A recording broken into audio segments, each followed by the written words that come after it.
Vulnerability scanning.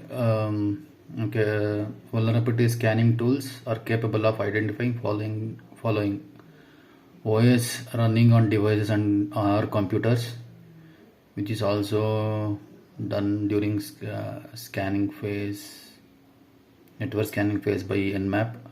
Ports that are listening, again Nmap can do this. Applications installed, accounts with weak passwords, files and folders with weak permission, default services and applications that might have to be uninstalled, errors in security configuration of common applications, computers exposed to known or publicly reported vulnerabilities, EOL EOS software information. EOL is end of life, EOS is end of services, missing patches and hot fixes, weak network configurations and misconfigured or risky ports.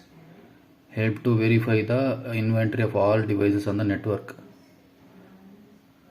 Okay, two approaches to scanning: active scanning and passive scanning.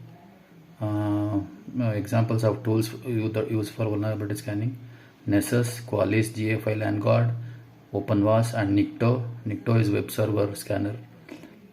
For mobiles, Vulner Scanner, Security Metrics Mobile are the well-known tools. So limitations of vulnerability assessment. Vulnerability scanning software is limited in its ability to detect vulnerabilities at a given point in time. Vulnerability scanning software must be updated when new vulnerabilities are discovered or when improvements are made to the software being used. Software is only as effective as the maintenance performed on it by the software vendor and the administrator who uses it. Vulnerability assessment does not measure the strength of the security controls. Okay, strength of the security controls. How strong the security controls are. Vulnerability assessment cannot perform this. Vulnerability scanning software itself is not immune to software engineering flaws that might lead to it missing serious vulnerabilities. Human judgment is needed to analyze the data after scanning and identifying the false positives and false negatives.